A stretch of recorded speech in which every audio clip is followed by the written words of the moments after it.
I sat there quietly while my wife of 22 years called me lazy, useless, a dead weight who never amounted to anything. The man standing next to her, the one she'd been meeting in secret for 18 months, kept nodding like everything she said was gospel. 30 seconds later, the judge cleared his throat and read a single number out loud.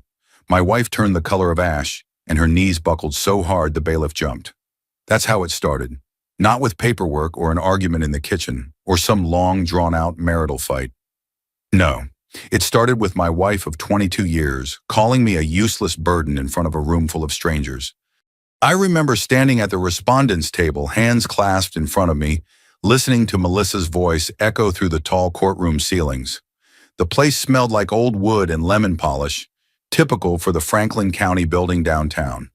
The benches creaked every time someone shifted, and I could hear a few older folks whispering behind me, probably waiting for their own cases. Melissa stood beside her attorney Brad Coleman, a polished 40-something guy with slick hair and a suit too expensive for the kind of law he practiced. He was the type who always spoke like every word he said should be carved into stone. "Your Honor," Melissa said, forcing her voice to tremble just enough to sound victimized. "I've carried this marriage for years. Henry doesn't contribute. He doesn't support me or our daughter. He just exists. He's dead weight, a freeloader." Brad nodded as if they rehearsed this in front of a mirror, which, knowing what I know, now they probably did. I didn't look at them. I just stared at a spot on the judge's bench, keeping my breathing steady. I've always been the quiet type, the kind to let people talk themselves into a hole before I bother replying. But the word freeloader hit deeper than I expected. I'd heard insults. I'd dealt with tension. We drifted for years, but never, not once, did she say anything like that to my face. Brad stepped forward. "Your Honor, my client has endured emotional neglect and financial abandonment. She's been forced to take on the household responsibilities alone, while Mr. Lawson contributes very little.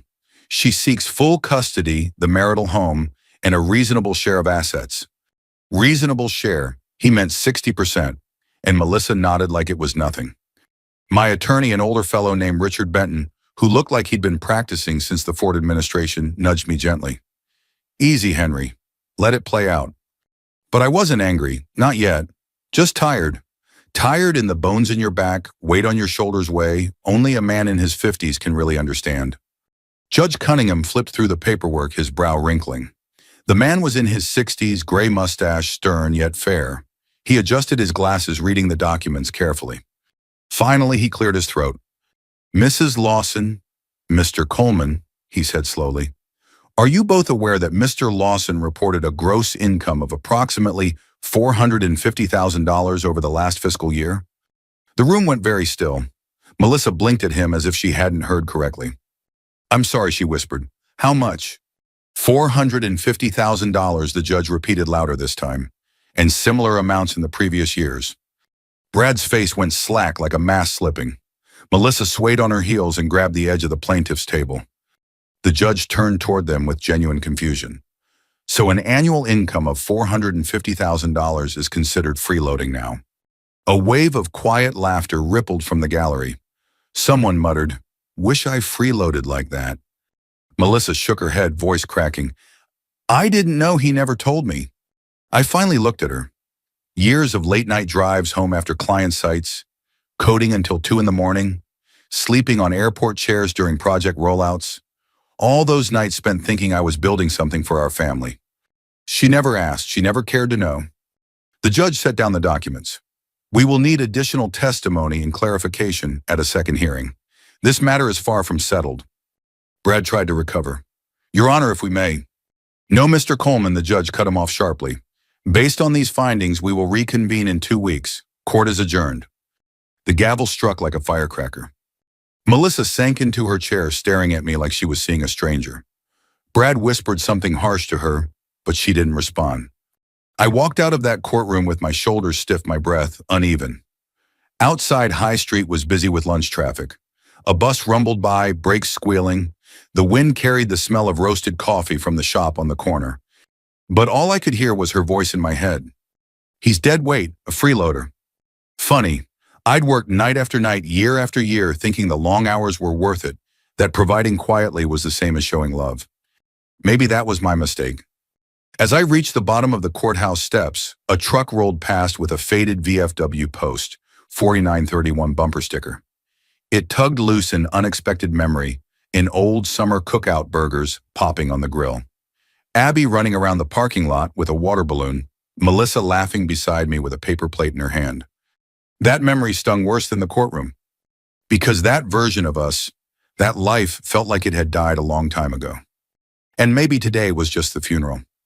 I stood there on the sidewalk, hands in my pockets, staring at the courthouse doors like they still had something to say. The truth was, I wasn't angry yet, not really. But I could feel something starting inside me. A slow burn, a tightening in the chest, a need not for vengeance but for fairness, for clarity, for truth. If they wanted to drag my name through lies, then I owed it to myself to let the truth speak, louder than they ever expected. And as I walked toward the parking garage, one thought settled heavy but clear. They thought the judge reading my income was the big surprise. They had no idea what was coming next. When I drove home from the courthouse that afternoon, the fall sky over Columbus was the dull kind of gray that feels heavy on your shoulders, the kind that makes the world look washed out and tired. It fit my mood a little too well. I took the long way home down Cleveland Avenue, past the strip malls and older brick houses, past the Kroger we used to shop at on Sunday mornings when Abby was small. I didn't want to go home right away. The house in Westerville suddenly felt unfamiliar, like a place that used to mean something but didn't anymore. By the time I pulled into the driveway, the October wind had picked up, rustling through the last of the orange leaves stuck to our maple tree. I sat in the car for a moment, gripping the steering wheel, replaying everything Melissa had said in court. A freeloader, dead weight, just existing. It was strange how quickly 22 years could shrink into one ugly sentence. Inside the house, everything felt too quiet. The thermostat hummed softly. The scent of old coffee lingered in the air. I walked through the living room, stopping by the hallway wall where we kept some family photos.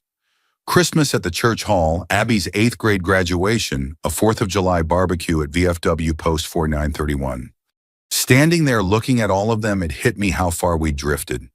Not in one big moment, but slowly, inch by inch, the way a house settles unevenly over time until a crack finally shows. People like to think marriages fall apart because of something dramatic, one big blow-up or a single betrayal. But ours didn't. It crumbled in silence. I met Melissa back in our early 20s at a community college class in Dayton. We were both broke-driven, proud, and young enough to think love alone could fix anything. We moved to Columbus after I landed my first IT job at a manufacturing company near Groveport. Those early years were simple, cheap furniture, late-night pizza road trips to Indian Lake Abbey's birth at Riverside Hospital. We struggled, sure, but we struggled together. I remember us sitting on the floor of our first duplex, nothing but 2 lawn chairs, and a mattress, eating chili from Wendy's and laughing at nothing. Those were the days that made sense. Somewhere along the line, work took over my life. I didn't mean for it to. I thought I was doing the right thing. The moment things started slipping was probably around the time my consulting gigs picked up. I was traveling between cities, Cincinnati, Detroit, sometimes Chicago. I'd get home at midnight, the house dark, Melissa asleep with her back turned. We'd barely talk on weekdays. She'd say I wasn't present. I'd say I was doing this for us. Neither of us really listened. I started volunteering at the VFW Post on weekends when I could, helping with events, even though I wasn't a vet myself. My dad was, and I liked the people there. Melissa came with me for a while, then she stopped.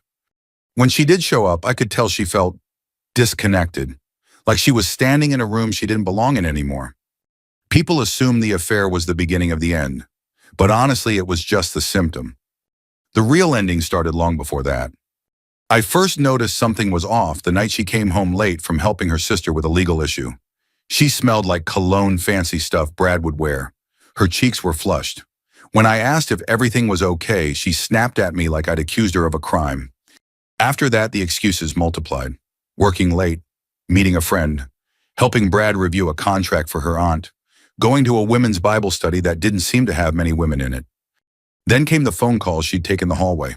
The phone always face down, the lingering smiles she'd try to hide when she typed. I didn't want to be the jealous husband. I didn't want to dig. But it's amazing how loudly silence can speak when a marriage is dying. The night everything clicked wasn't dramatic. I didn't walk in on anything. No neon signs pointing to betrayal. It happened at a gas station of all places. I was coming home from a project in Marysville. It was almost 11 p.m. and I stopped for gas. That's when I saw Brad's car, his unmistakable silver Lexus, pulling out of a nearby alley behind a small Airbnb. Melissa was in the passenger seat, hair messy, wearing a sweater I'd never seen before. They didn't see me. I didn't go home and confront her. I didn't yell.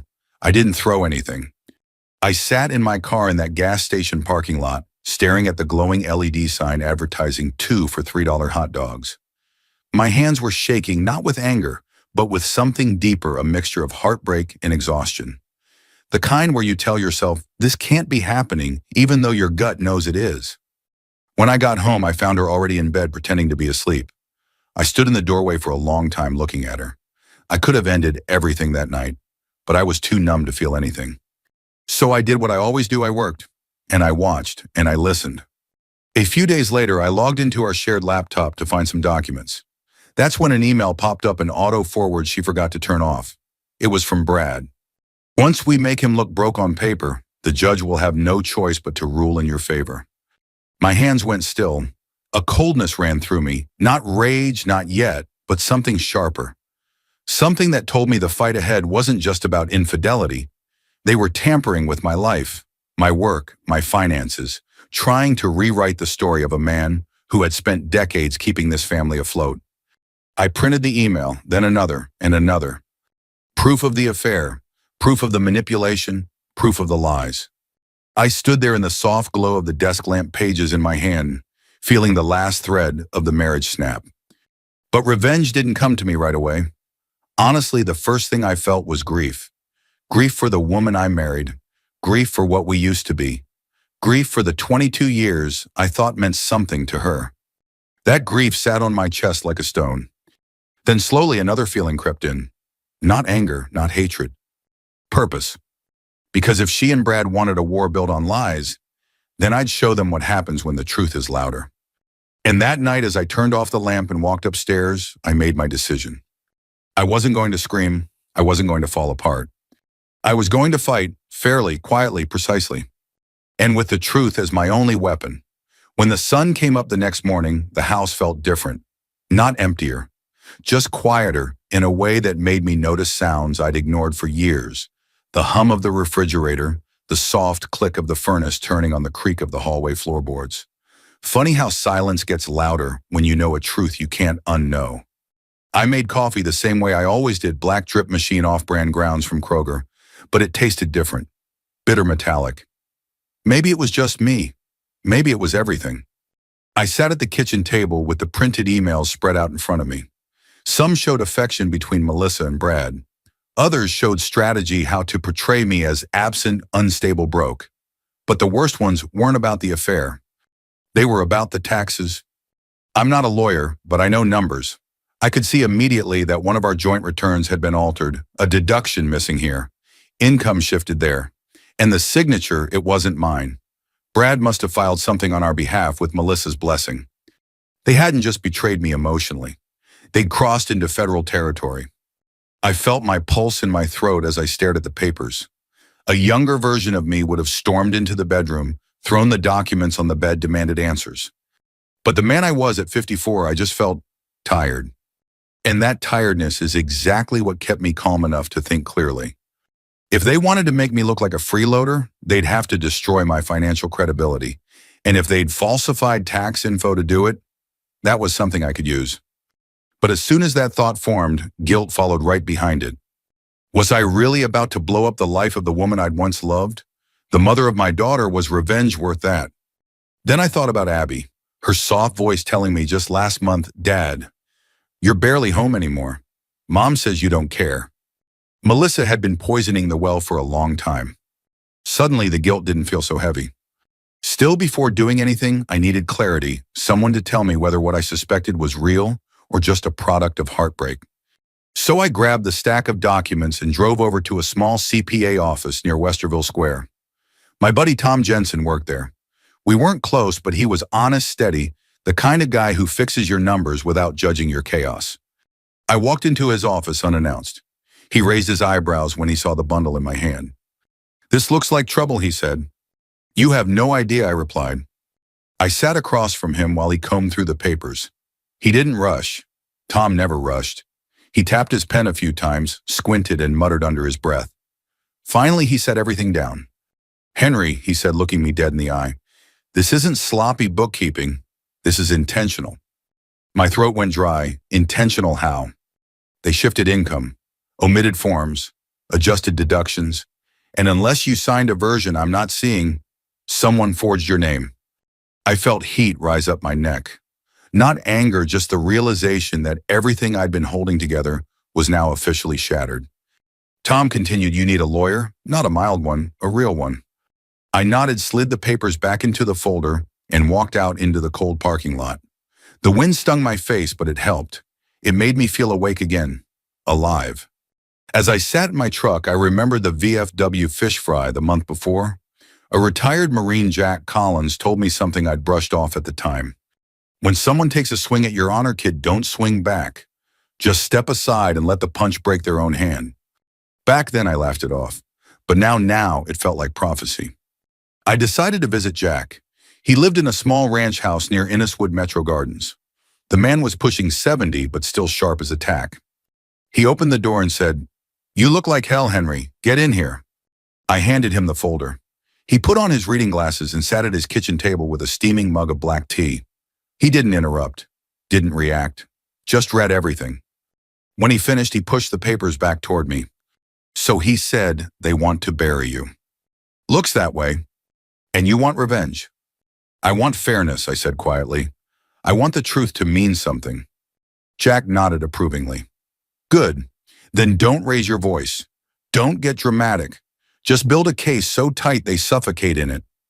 Those words hit me like a steel rod down the spine. A case, not a fight, not a screaming match, a case. It made sense. I wasn't a cruel man. I didn't want to hurt Melissa just to hurt her. But if she and Brad wanted to weaponize lies, I'd counter with facts. I spent the next few days doing exactly what Jack said. Organizing, documenting, quietly preparing. Late at night while Melissa slept in the guest room, I printed bank statements, emails, tax filings, receipts, photos, anything relevant. I bought a thick binder at Staples and divided it into tabs. 1. Emails. 2. Tax records. 3. Travel logs. 4. Phone history. 5. My work contracts. 6. Witness notes. I wasn't just preparing to defend myself. I was preparing to dismantle the story they were building. But with every piece of evidence I gathered, the weight on my chest grew heavier. Because each sheet of paper wasn't just proof of wrongdoing, it was another nail in the coffin of the marriage I once believed in. One night as I was sorting documents, I heard a soft knock on my door. It was Abby. "Dad," she whispered, stepping inside. "Why are you still up?" I shut the binder quickly. "Just work stuff." She fidgeted, eyes on the floor. "Mom says you're trying to punish her. She says you're different now." My heart cracked. "Abby, I'm just trying to protect myself." "From Mom?" I hesitated. "From lies." She didn't fully understand, but she nodded anyway, like a kid trying to make sense of adult problems too big for her world. After she left, I sat back in my chair staring at the binder. This wasn't going to be easy. Whatever revenge meant in my mind, it had consequences. But letting them rewrite who I was, letting them take my daughter from me, letting them destroy my reputation, that wasn't an option. By the end of the week, I had everything I needed: facts, dates, proof. All that remained was to put it in front of the one person who mattered, the judge.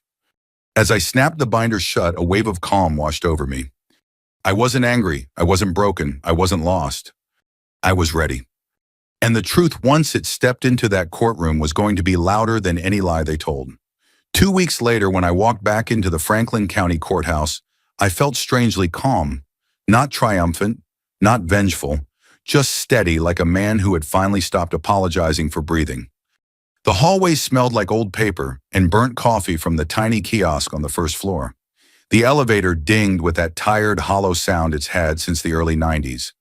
A small line of people waited outside courtroom 3B, older couples, clutching divorce papers. A man in overalls arguing with a woman over a property dispute. A teenage boy slumped in a chair playing with a cracked phone screen. Real life. Unpolished, unglamorous, unmistakably American. When I stepped inside the courtroom, Melissa was already seated at the plaintiff's table. She looked worn, hair too carefully curled, makeup covering puffy eyes. Not the confident woman who'd called me a freeloader 2 weeks ago. Brad sat beside her, tapping his pen nervously. His suit wasn't as sharp today. His tie wasn't perfectly straight. His confidence seemed to have misplaced itself somewhere between his car and the courthouse door. My attorney, Richard Benton, nodded to me. "You ready?" "As ready as I'll ever be." He glanced at the thick binder in my hand.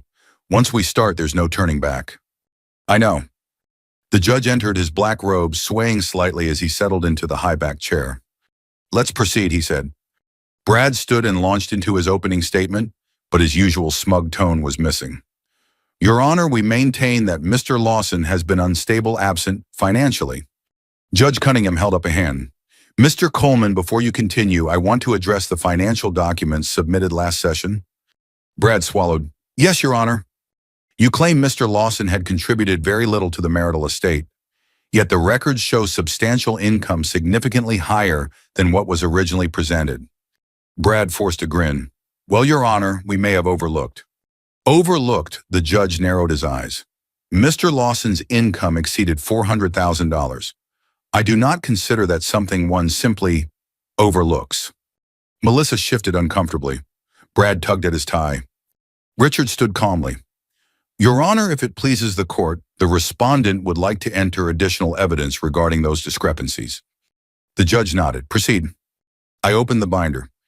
For a moment, the only sound was the soft crack of the rings separating. Page after page, emails, tax documents, screenshots lay neatly organized. Richard began, "Your Honor, Exhibit A is a series of emails between Mrs. Lawson and her attorney, Mr. Coleman, discussing a coordinated effort to portray my client as financially negligent." Melissa's hand flew to her mouth. "Wait, Richard, you can't. Those emails were personal?" "They were sent from your shared laptop," Richard said evenly, "to your attorney during ongoing legal proceedings." The judge's face hardened. Richard continued, turning each tab deliberately.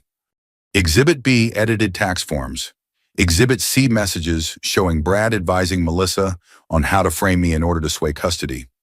Exhibit D, GPS timestamps showing Melissa visiting an Airbnb behind the Kroger on nights she claimed she was helping family. Exhibit E, photos of Melissa and Brad together sent accidentally to our shared cloud account. Melissa's face drained of color. Brad looked like a man realizing he'd stepped into a trap he'd built himself. Finally, Richard closed the binder. "Your Honor, we submit these materials as evidence of both an undisclosed affair and an attempt to commit financial manipulation, including falsifying federal documents." The judge leaned forward, slowly, deliberately. "Mr. Coleman," he said, "you are an officer of this court. Do you deny involvement in preparing or modifying these tax forms?" Brad's lips moved, but no sound came out. "Mr. Coleman," the judge repeated, "answer the question." I might have," assisted, Brad stammered. "But it was what the judge snapped. Ethical, legal, proper procedure." Brad wilted in his seat. Melissa started crying, not dramatic sobs, but the hollow, broken kind of crying that comes from realizing a lie has run out of runway. The courtroom whispered like a wave moving through the benches. Judge Cunningham set his glasses down. "I will be referring this matter to the Ohio Bar Association for review, and possibly the IRS." Brad looked like someone had turned off all the lights inside him. The judge continued, now addressing Melissa. "As for you, Mrs. Lawson, this evidence significantly damages your credibility. Attempting to misrepresent financial information is not taken lightly in this court." Melissa's voice cracked. "I didn't mean to." Brad said we had to. "Henry, please." "But I couldn't rescue her. Not from this. Not from choices she made long before we stepped inside this building." The judge turned toward us again. "Now for the matter of this divorce." He ruled quickly. "All of my premarital assets remain mine. Melissa would not receive the marital home. Custody would be 50-50 with no special privileges. Melissa would cover her own legal fees. Brad's conduct would be formally investigated. It wasn't revenge, it was justice. Clean, quiet, undeniable. When the judge adjourned, people stood to leave. Some shook their heads, some whispered. A few older men in the back nodded subtly at me, the way men of a certain age communicate respect without words. As I walked toward the exit, Brad stepped in front of me. His face was pale and slick with sweat. "You think you won, Lawson," he hissed, voice trembling. "You think this is over?" I studied him for a long moment. Not with hatred, not even anger, just clarity. "No," I said softly. "I think this is the first honest day you've had in a long time." Melissa stood behind him, eyes red, hands shaking. For a second, she looked like the woman I married, young, hopeful, full of life. The memory hurt more than anything she'd done. I walked past them, both pushing open the heavy wooden doors. The hallway smelled like dust and winter air from someone opening a window down the hall. And as I stepped outside into the crisp October breeze, one truth settled deeper than the rest. The truth hadn't destroyed them. It had simply spoken louder than their lies. In the weeks after the hearing, life didn't snap back into place the way I thought it might. There was no dramatic sunrise, no triumphant music swelling in the background, no moment where I suddenly felt whole again. Instead, life settled slowly, like snow drifting onto an old fence line, quiet, steady, almost unnoticed. Melissa moved out first.